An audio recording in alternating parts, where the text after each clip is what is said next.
Welcome back to episode number 13 of the Seattle Sports Scene podcast. Today we will be taking a quick look at how the Kraken players performed in the Men's World Championship and take a deep dive into the Mariners. Let's get into it.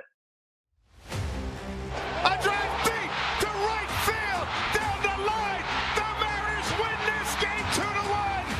Drops back. He's going to throw down the middle. He's got a man. The ball is caught. Game over, baby. Touchdown. The game is over. With a shot blocked. Eberle in front for Schwartz. They score! Hey, hey! What do you say? Ground early. Now the cross out to Door. What a save by Fry!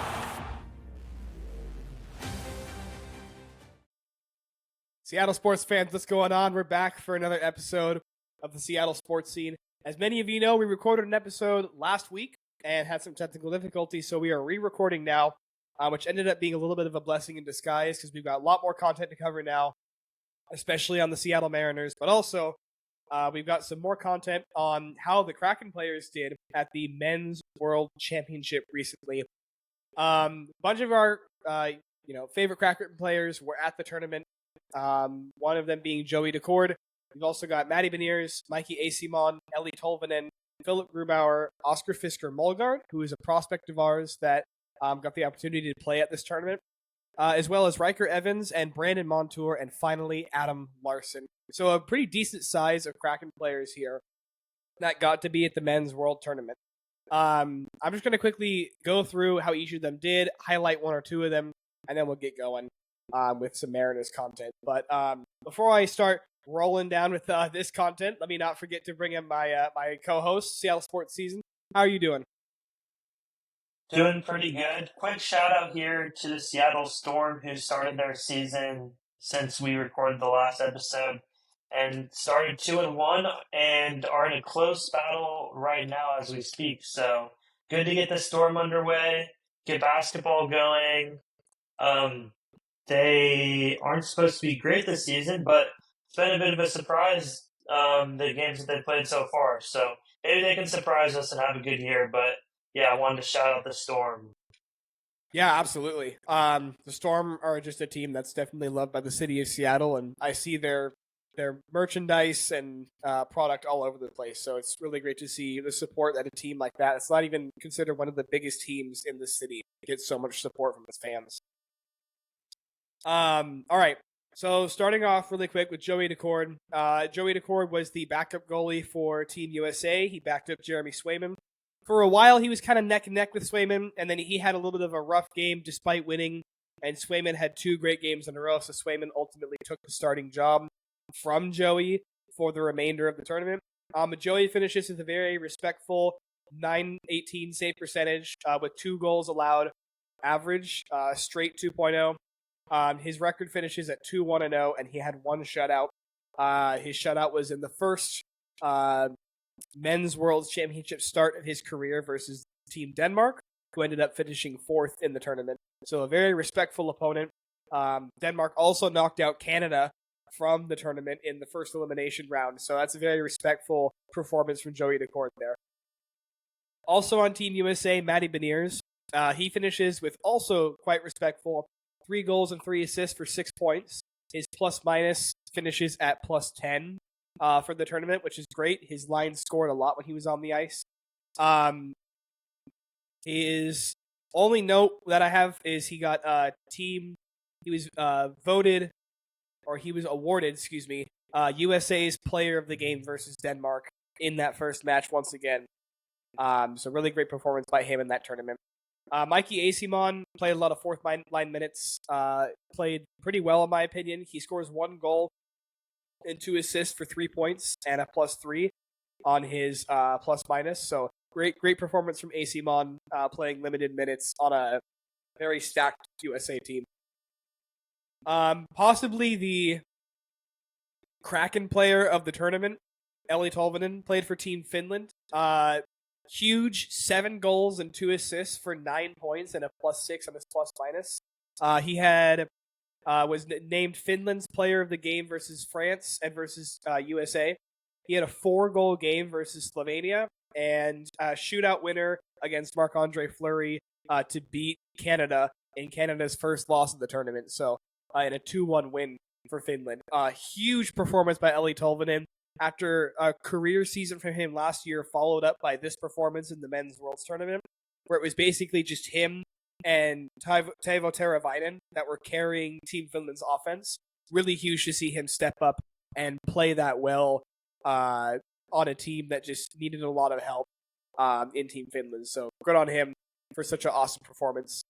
Philipp Grubauer was the starting goalie for Germany. He finished with a 918 save percentage with a 2.0 goals allowed average as well, much like Joey. He did also finish 3-2-0 with his record and had one shutout. He was second place, or he was voted one of the players of the game versus Team USA in that matchup, despite letting in 5 goals. He had a lot of epic saves and played his heart out, so really good on him for a great performance in the tournament. He was also named at the end of Germany's run in the tournament. He was named one of the 3 best players on the team for the tournament for Team Germany. So, congratulations to Grubauer for playing well in the tournament, despite Team Germany not moving on to the quarterfinals. But he played really well despite all of that. Oscar Fisker Molgaard, who was supposed to do pretty much nothing in this tournament, ended up doing a lot of something. He scores 1 goal, nets 6 assists, and 7 points. He did finish with a -1 on his plus-minus, which was a +3 before the final game that Denmark played for the bronze medal versus Team Sweden. Unfortunately, his line did get beat up a bit, and he ends up dropping to a -1 on his plus-minus. He was named Denmark's player of the game versus Team Switzerland. And he was named one of the 3 best players of the tournament on Team Denmark for the tourney. Really great performance from Oscar Fisker Molgaard, a prospect that was just brought over from Europe and has been playing on the Firebirds for around a month or 2. Scored his first goal in the first week of being a Firebird and put up really good performances for that Firebirds team. And now he's at the Men's Worlds Tournament and puts up very respectful 7 points for Team Denmark. Riker Evans really had a very quiet World Championship. Unfortunately, I was expecting a lot more from him, but 0 goals and 2 assists for 2 points is what's going to be there for Riker Evans. Again, was really hoping for a better performance from him, but he played good defense. His team scored a lot when he was on the ice, as he sits at a +6 on his plus-minus. So he didn't play bad, but I definitely expected him to play a little bit better. And then Brandon Montour also played for Team Canada with Riker Evans, forgot to mention that.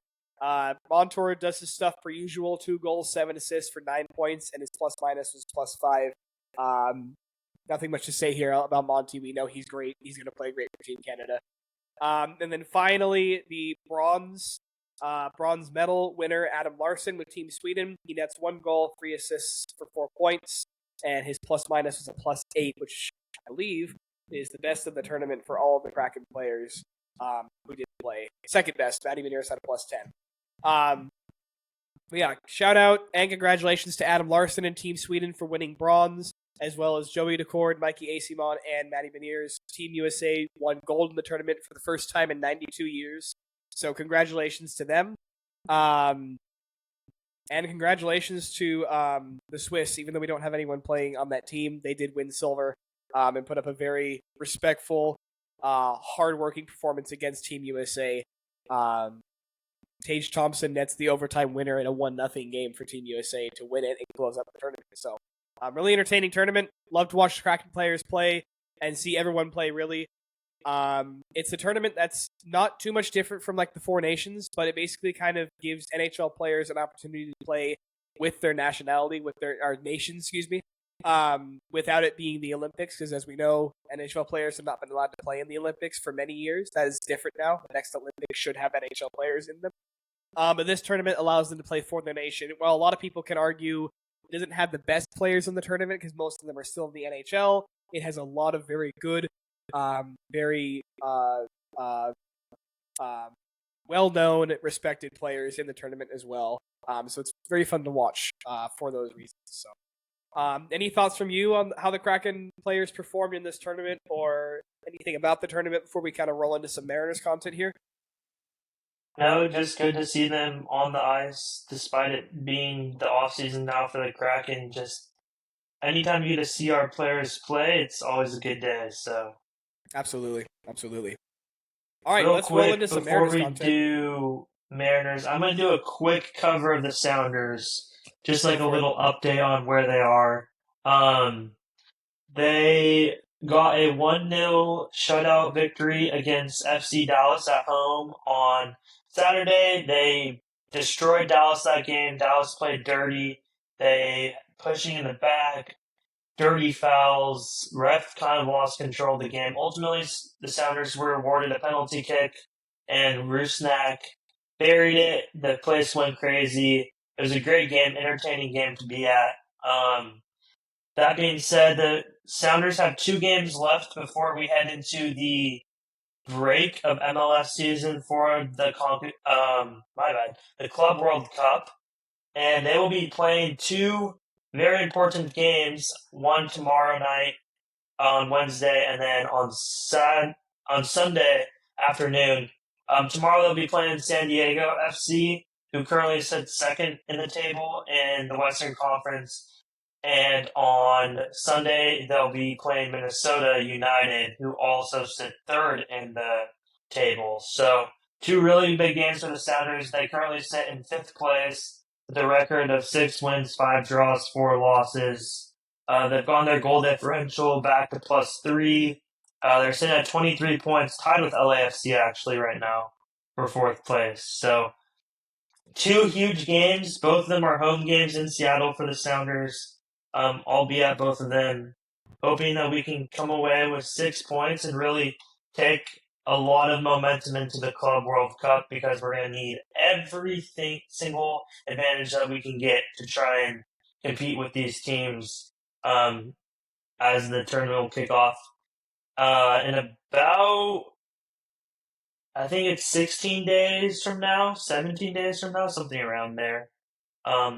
Will be the opening match in Miami. So a lot of things to be excited for the Sounders right now. They're playing a really great brand of ball. I hope that they can just keep the momentum going, and we'll see where it takes us. But yeah, that's the quick cover of the Sounders, and now let's switch gears over to the Mariners. Anything to say about the Sounders, or let's just get going? It's been a bumpy season, but hopefully we're on the up and up right now. That's all I got to say. Yeah, the last time they played San Diego was kind of when we hit rock bottom. We lost 3-0 on the road to San Diego. At that point, we sat at just 1 win, 3 ties, 3 losses. Since that game, they've won 5 games, tied 2, and only lost 1. So that was kind of the bottom of our season so far, but since that game, they really bounced back, and so this can just be an opportunity to prove tomorrow against the same San Diego team how far they've come and how they've really started growing, playing with each other. And a big reason for that was Ryan Kent, but we have more time to talk about that and the Sounders and what's going on in another episode. But switching gears to the Mariners, they just finished a 10-game and 10-day in 3 cities road trip, which is very difficult to do no matter who you're playing. They ended up going 6-4 on the road trip, which is very good. You'll take that every single time for 10 games and 10 days on the road. How they did it was probably not how you would have expected them to do it. They ended up taking 3 games, sweeping the Padres in San Diego. They take 2 of 3 against the White Sox, and then they end up losing 3 of 4 against the Astros over the weekend. They're going to kick off a 9-game homestand actually against the Nationals, Twins, and Orioles tonight against the Nationals. A lot to be excited about with the Mariners right now. We are seeing the offense kind of start to come back to earth a little bit, but they're still finding a way to win games. The Houston series was our first road series loss since April, and so that's pretty impressive as we approach June. Honestly, I saw a lot of people kind of overreacting about that series. At the end of the day, that play is a very hard ballpark to play in when you rely on pitching. The Astros bats were hot all series. They had a lot of singles. Honestly, most of those games we probably should have lost by a little bit more. both Brian Will and Luis Castillo did a great job of keeping traffic off of home plate. They had a lot of traffic, not a lot of it scored. At the end of the day, the Mariners just weren't able to get a big hit at the end of the game. And so hopefully that will start to change here as the weather starts to heat up in Seattle. And this is honestly, it's a pretty favorable homestand. Obviously, the Twins have been hot, but Nationals and Orioles are are teams that are struggling a lot that you can take advantage of. So, what are your thoughts on the Mariners right now? What we've seen them been? It's been definitely a little bit of a down month, and I understand. And like you said, the offense has kind of come down to reality a little bit. We've talked about this before together on this podcast, and with fans that we know this offense. It's going to be interesting to see if they can sustain the quality of hits and the quality of at bats that they're giving right now. And while I'm not saying it's going to go down and stay down, it's definitely in a little bit of a rut right now. Obviously, the month starts out great with beating the Rangers. You beat the A's in a series that you probably could have swept, but that's all right. You'll take 2 out of 3 every day. The Blue Jays sweep, feels bad, and then losing 2 to the Yankees when you probably could have won 2. A Padres sweep was awesome. White Sox this close to a sweep. Rough second game, you lose 1-0. I just feel like this Astros series definitely, they're tired, obviously. They've been on the road for a while. They've gone from San Diego to Chicago to Houston. That's a lot of traveling to do. And all with no breaks in between any of those series. They've been playing from the 16th of May all the way to the 25th of May, with no breaks. So with that in mind, I feel less disappointed and frustrated about that Astros series, especially. I was very frustrated because as a Mariners fan, I did very much dislike the Astros. But it totally makes sense when you look at the fact that they've been on the road for a while and they are still dealing with injuries, and you need to be able to give guys as much of a break as possible during those long road trips, especially, like I said, with no days in between series or in between games. It totally makes sense to me why on the last series of the trip, they're going to struggle a little bit. And yeah, you'd love to win that game on the 25th, 2 days ago, the 3-5 loss. That was definitely a winnable game at 3-3 late in the game. And you'd love to win that game before that, the 1-2 loss as well. But honestly, I'm glad we just got out of there with little to no injuries. Brian Woo's okay after taking a foul to the leg while in the dugout. Somebody else had a little bit of a mishap as well, but I don't think it ended up being much. Julio just strained his back. That kept him out of one game of that series. Yeah, exactly. So, but yeah, like I said, it's been a little bit of a rough month compared to some of the other months that we've had. Has it been bad? No. Has it been different and a little bit rough? Yes, absolutely, it has been. And like I said, injuries are definitely hurting you right now.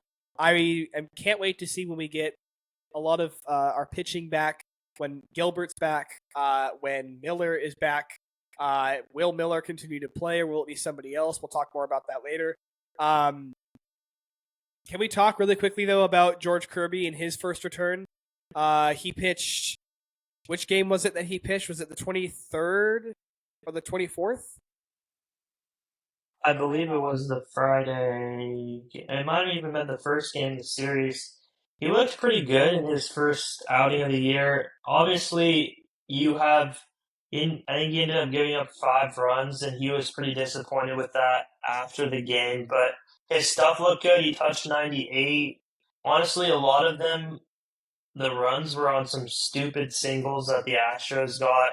Yep. They were getting stupid singles all series where they shattered bats that were blooping in the outfield, ground balls through the infield that were just finding holes. That was I didn't really think Kirby got hit super hard. It was just kind of a little bit of just ball fell wrong here. There was a drop double play by Ben Williamson that would have gone him out of an inning, and defense wasn't great. But Kirby looked good from what I thought. Yeah, he pitches... oh, shoot. My thing went away. There it is.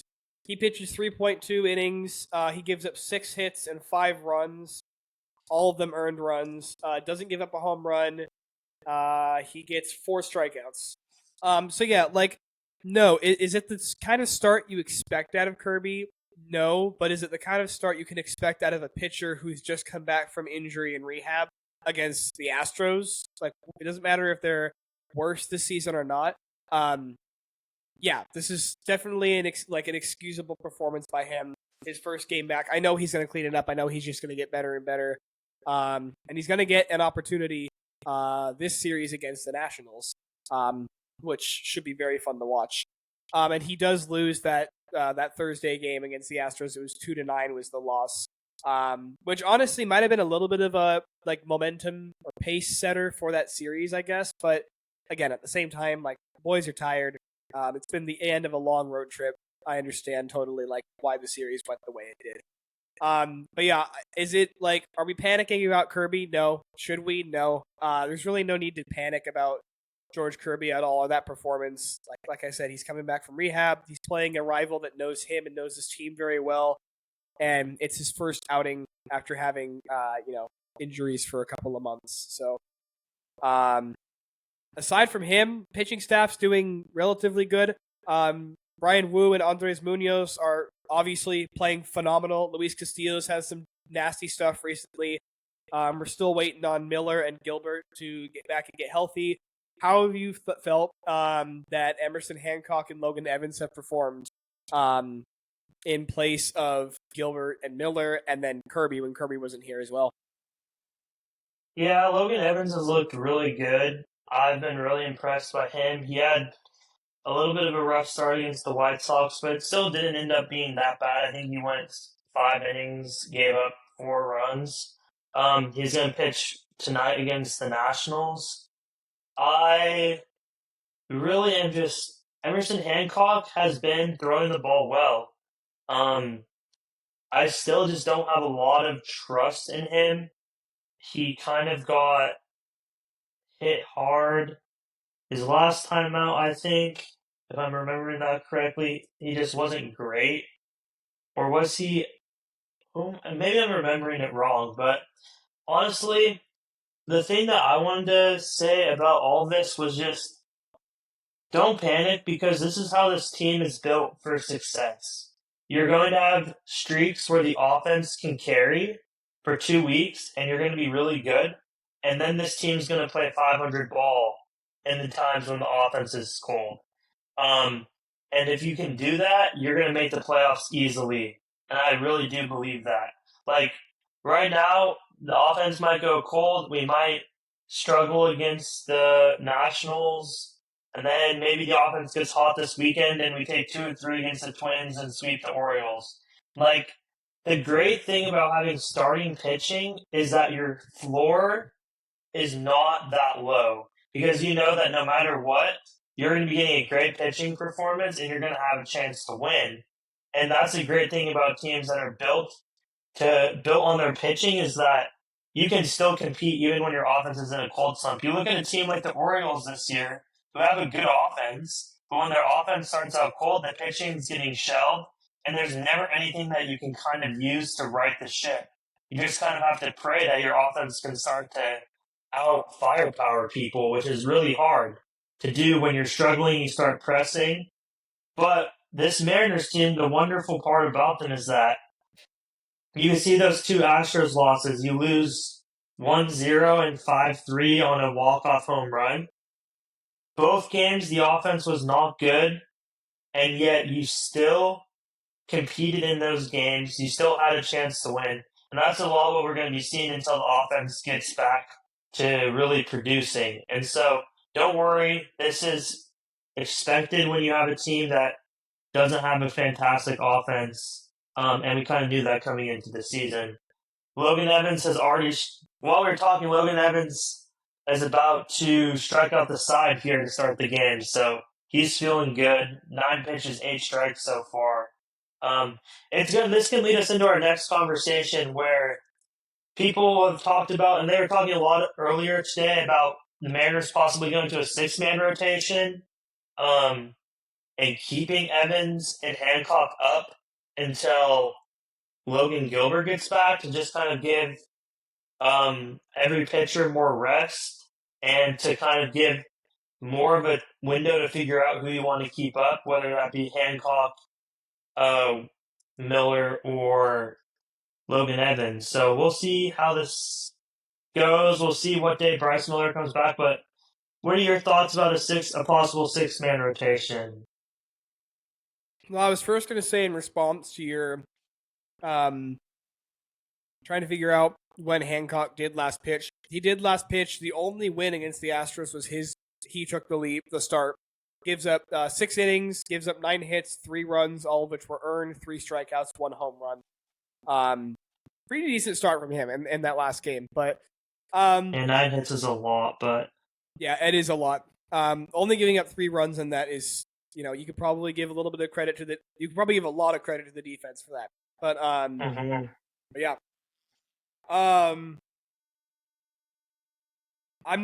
I haven't fully thought about doing a 6-man rotation. I haven't seen very many teams do it.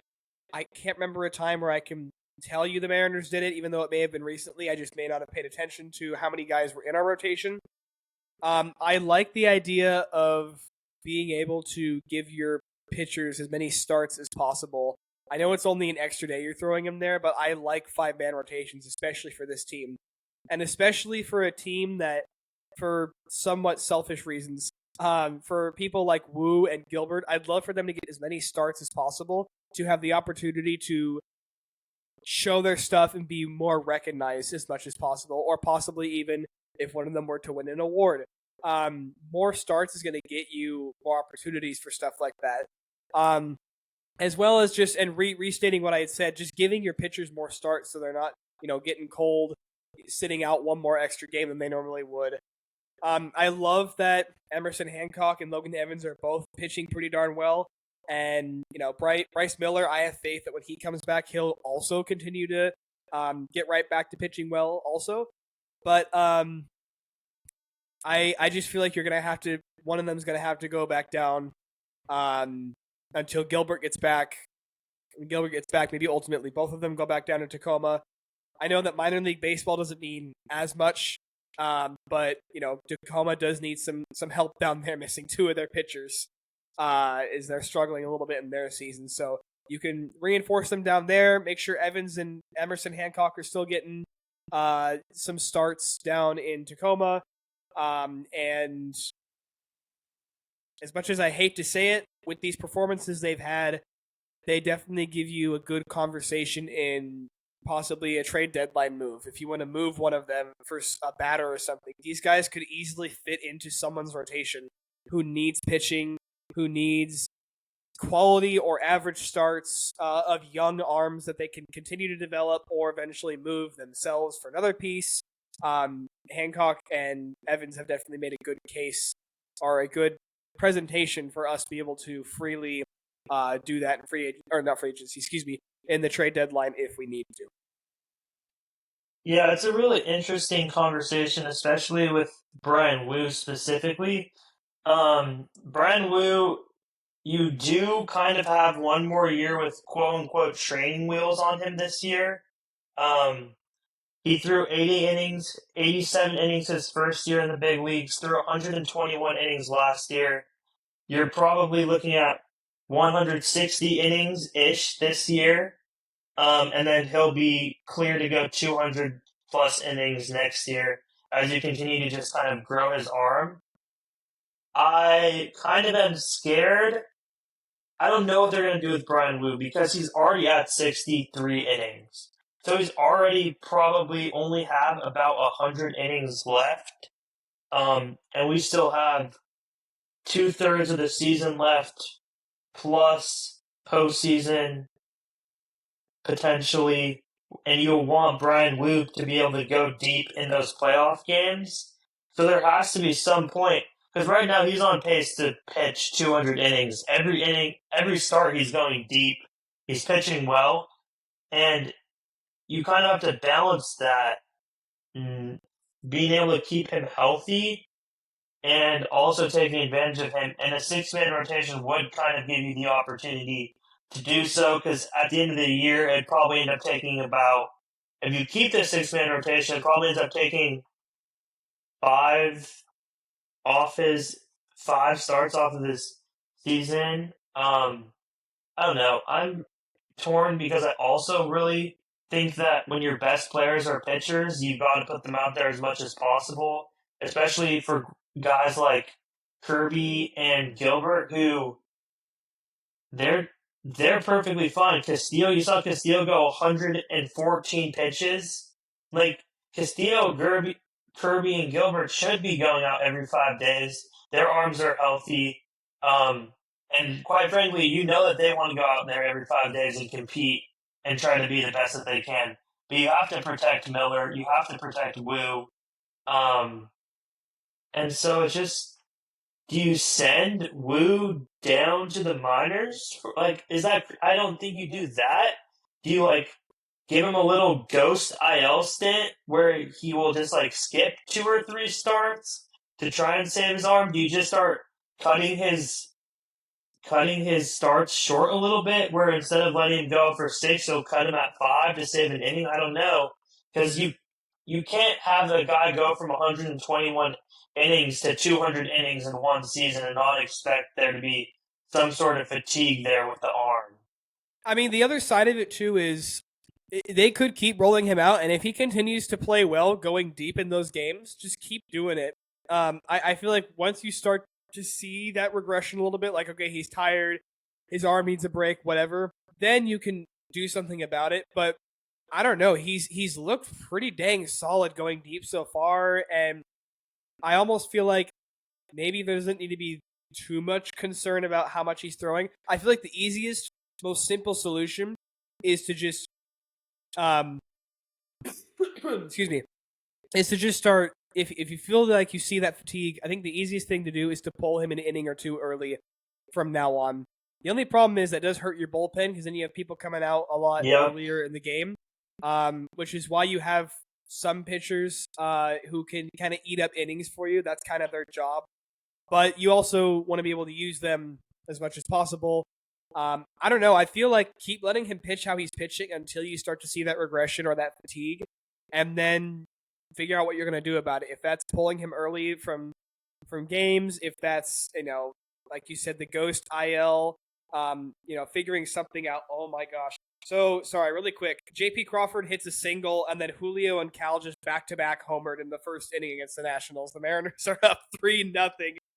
Huge way to start the series, especially when we were just now offensively talking about how this team is kind of struggling on offense these last few series. But, man, Cal and Julio both absolutely destroyed those baseballs on those pitches. So, great start from the Mariners. By the way, that's 10 for Julio. That's half of what he had last year, and like we just mentioned, still 2/3 of the season left to play. So he's on pace for another probably 30 homer season if this keeps up.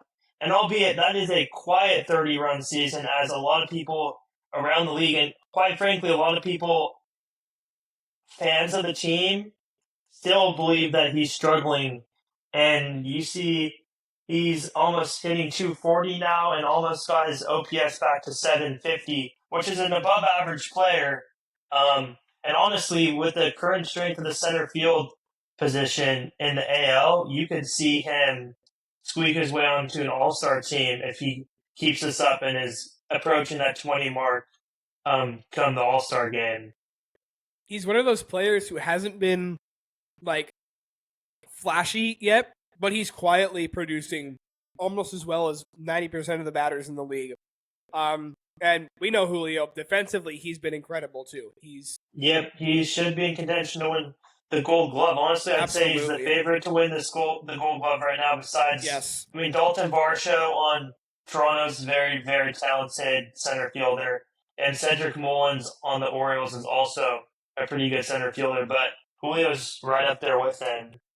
Yeah, Julio definitely should be in contention for a Gold Glove. He's done so well, covering that outfield, that no-fly zone.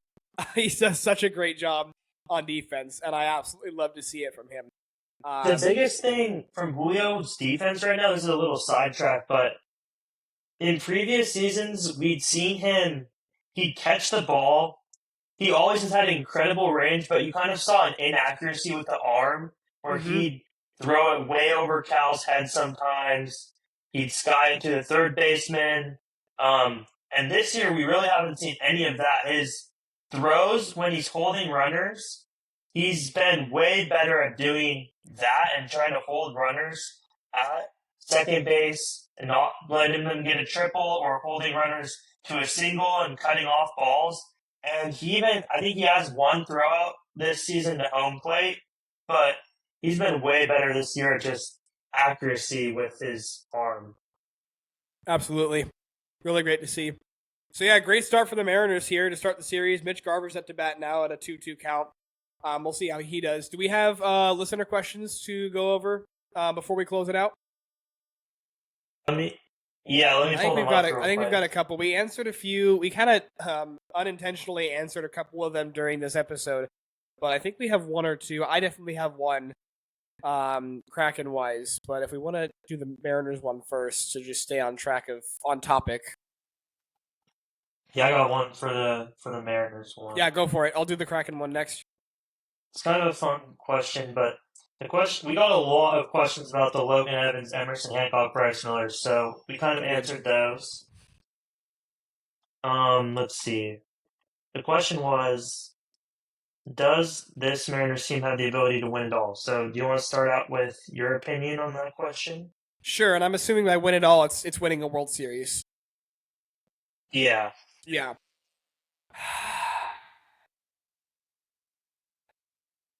This Mariners team, I don't think is capable of winning a World Series. Making the playoffs and having a deep run, yes, absolutely.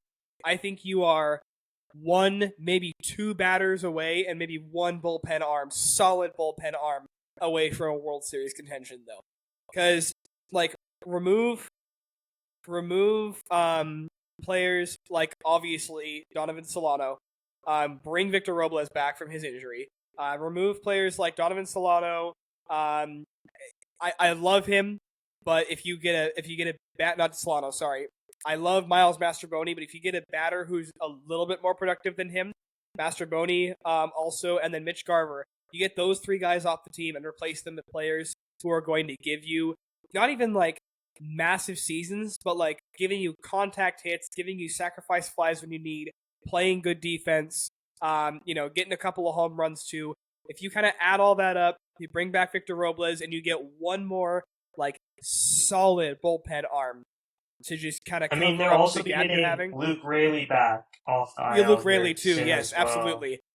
Absolutely, yeah. So Luke Raley getting back as well, and then you got a healthy Logan Gilbert, God willing. Your pitching staff and batters are healthy as much as possible. With a team like that, I think they are definitely more than capable of winning the World Series. Will I be surprised if this team makes it to a World Series or wins a World Series? A little bit, but also I feel like it's probably going to be because players who are very established, skilled players in this team are probably going to step up to the challenge. You're going to see Cal Raleigh, probably Jorge Polanco, definitely Julio. You're going to see probably J.P. Crawford. You're going to see a lot of players like that who are going to step up, and might even argue to say probably overperform in how they play in the playoffs to try to just push and push and push and get to that World Series that we know this team, that we know this city, and that we know this fan base desperately wants. So I'm not ruling it out of my book that this team could make a deep playoff run / go to or win a World Series. Personally, though, I think you're missing a couple extra pieces that could be acquired this trade deadline if you do it just right. Until this team is World Series winnable, capable. Yeah, I think so. I think if you can get a good third baseman, an impact bat third baseman, I think Ben Williamson has the potential to be the third baseman here for a long time, but right now he's just not producing like he was at the beginning. I mean, let's be honest. He was overperforming a little bit when he first came out. Yeah, he was. The league figured out how to pitch to him, and then he has not been able to adjust since. But hopefully Cole Young is everything he's made out to be, and he can come up and play second base. So if you get Cole Young to fill in the slot at second, and then you have a new third baseman, you can live with the Rowdy Tellez taking ABs at first, as he's been at least serviceable. We're going to play Luke Raley at first. Yep, or Luke Rayleigh at first, but he'll probably be playing Luke Rayleigh in the outfield until Victor Robles. I imagine most of the summer will be Luke Rayleigh in the outfield, Julio and Randy. I just think, yeah, I definitely think they need another solid bullpen arm, like an eighth inning guy. If we can get an eighth inning guy where you go Brash in the seventh, eighth inning arm, Munoz in the ninth, that's deadly. After you face 6 innings of Logan Gilbert in the playoffs, You I still unfortunately think that if wanted. this, go ahead. Sorry, you unfortunately wanted Troy Taylor to be that eighth inning guy or a seventh inning guy for Brash, but unfortunately he's not had a good start to the season. So, or Saucedo probably would have been Or that, but Gregory again, Santos. or Gregory Santos, yeah, who's injured and was sent down to. Oh gosh, yeah, we've been missing that bullpen arm that last season. Like Santos was great last season, Taylor was great last season. Sauce wasn't bad, but he also wasn't dominant. But he was giving you what you needed last season. So that one arm is just a difference. Spire is really, really talented. However, he does struggle at points to get high caliber righty bats out. Yep. He's basically unhittable against any left-handed bat. So you have him as a great bullpen piece, but he's not reliable enough that you can toss him out in any eighth inning and trust that he's going to get 3 up, 3 down. So it will be interesting to see where this team is come trade deadline, but I think right now probably don't have the ability, but they're very close to. And you never know. Once you get into the playoffs, wilder things have happened. Yeah, and like I said, there's going to be players that are known and established that are going to step up and perform well, but also you're going to have players who are probably unlikely suspects who are going to also step up and perform well to get this team through the playoffs. Yeah, I think that's my thoughts on this team possibly winning a World Series. I want it so bad. Even if we, I obviously want to win, but even if we just get to one, this team has got to make a World Series for the first time in its franchise at some point while you got this core setup of a team. I agree. Because you're going to have a big contention window. This next wave of prospects is going to keep you relevant, but I'd love to see this team get to that first World Series with this wave, with the J.P. Crawfords, Randy Rosarena, Dylan Moore. All three of those guys are probably guys that when their contract expires are no longer a part of this team.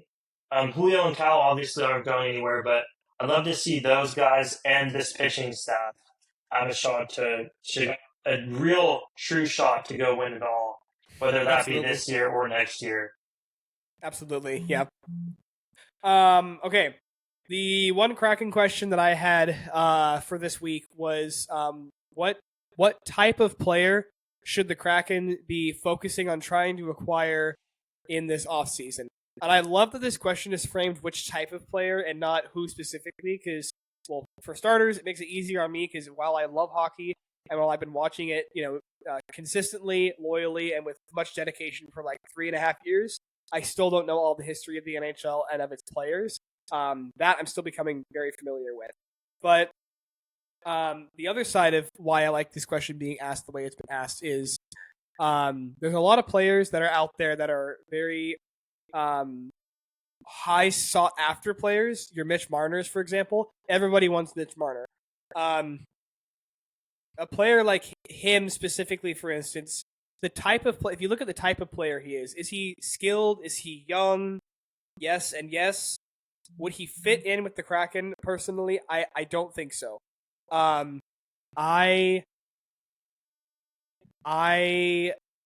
think he's somebody who's going to get paid a lot of money to be a first or second line pairing to fuel the number one guy on whatever team he goes to. The Kraken don't really have a number one guy right now. We were hoping it would be Beniers. Beniers really hasn't performed like the number one guy yet. Really hoping it's going to be Shane Wright. Based off of what I've seen him say in off-season interviews and end-of-season interviews as well, it sounds like he wants to be a little more, to quote him exactly, selfish with the puck and take more shots rather than passing. I think he's realizing he needs to be the guy to put the goal in and not the guy who sets up the opportunity for the goal. So maybe Shane Wright can be that guy. Ellie Tolvanen, I'd love to see him step up and be that guy, but that's not the player he's probably going to be.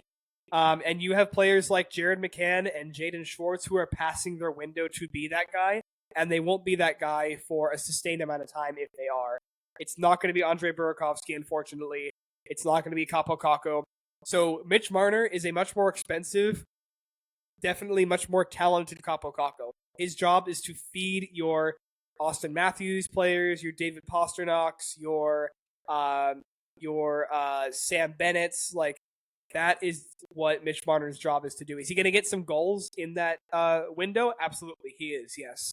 But I don't want to bring him on just because I don't want to pay him $12 to $15 million for 5 to 7 years to be a first or second line pairing to just feed one of our players. I'd rather have Capo Caco do that job. The type of player the Kraken need, I think we need 3 different types of players. We definitely need a veteran who is a known scoring veteran. Jaden Schwartz has kind of been that for us, but is he going to continue to be that for us? I don't know. But a veteran who can bring in some leadership. I want a Brandon Montour, but for offense. Somebody who's been around for a little while. Yeah. He isn't necessarily old, but he's old enough that he's got that that veteran spice to him. Maybe he's won a Stanley Cup before, Brandon Montour just did. In that 27, 28, 29 age range, or a little bit younger than that? I would say probably in the 28 to 31 age range. Chandler Stevenson is kind of that, but again, he's not really the goal scorer. He's another Capo Caco type. He's just playing further down on the line. But Stevenson is definitely going to be great for us. I think he was signed for too long of a contract, which I understand. He wanted a respectful amount of money, but he also wanted to be somewhere long term, so he's not bouncing around. We signed him for a little too long, though. I think in the next 3 or 4 years, that contract's going to come back and bite us in the butt because I think he's going to struggle to produce in those seasons. So that's one thing I think the Kraken need is some sort of veteran-like player who can be a leader, but also put up a good amount of goals for us. The other thing that they need is a true goal scorer, somebody who, like Jared McCann, who's got their kind of niche. Jared McCann's got his lethal shot. We need somebody like that who's got some sort of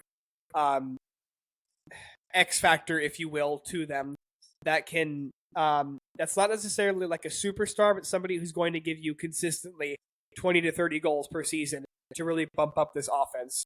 And then the last piece, you need one more solid defenseman or a defensive forward. You need somebody who knows how to play defense well, who knows how to back up the goalies well, and who knows how to break up opposing teams' offensive plays. Because the Kraken really, really struggled with that last season. And a lot of the issue was Riker Evans being inexperienced.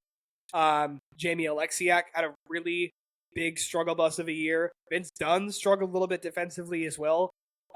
Surprisingly, Josh Mahura played really well. I wish he had gotten more minutes. But you need another defenseman who can play solid defense for you, or a forward who's more of a bigger forward who can play some defense for you as well. I don't think we need a goalie. Grubauer had a really, really tough year. I think he's going to bounce back and be just fine. I think that's about it. I'm just waiting for them to get a coach, man. We need this. It sounds like it's going to be Lane Lambert, who is part of the Toronto Maple Leafs coaching staff right now. He's not my favorite name. I'm not going to jump at that. People have not loved him in the past as a coach and as an assistant coach. So, it's what happens when you're not able to grab the best available coach when he's there. Rick Tocchet was kind of who the Kraken were targeting, but he ended up getting signed elsewhere. So it's probably going to be a very interesting year. We'll talk more about that in another episode. It's going to be a very interesting offseason seeing who they grab as a coach. Any thoughts from you about who the Kraken should sign or anything? Get someone that can score a goal, please. Please. Please, please, please. I would love to have a goal scorer. Alrighty. Well, I think that's all from us for this episode. Lots of Mariners content in there. A bunch of Kraken stuff as well. Next episode coming out hopefully sometime this week or next week. We'll be focusing a little more on the Seahawks draft and their offseason, and we'll do a little bit more of a deeper dive into the Sounders and kind of how they're performing as well. and answer fan questions sent in by you guys. Which, by the way, if you want us to answer your questions on this podcast, we love getting questions so much. We get so many from you guys. But if you want to submit a question of your own, please comment on Spotify, on YouTube. Come find us on Instagram, either of our accounts or our podcast account, and message us. We'd love to answer your questions, whether in message or on the podcast. But yeah, I think that's all from me. As always, guys, thank you for your support. Yeah, anything from you before we close out? Nope. Alrighty, perfect. Well, it's been a great episode, and we'll see you guys in the next one. Go M's.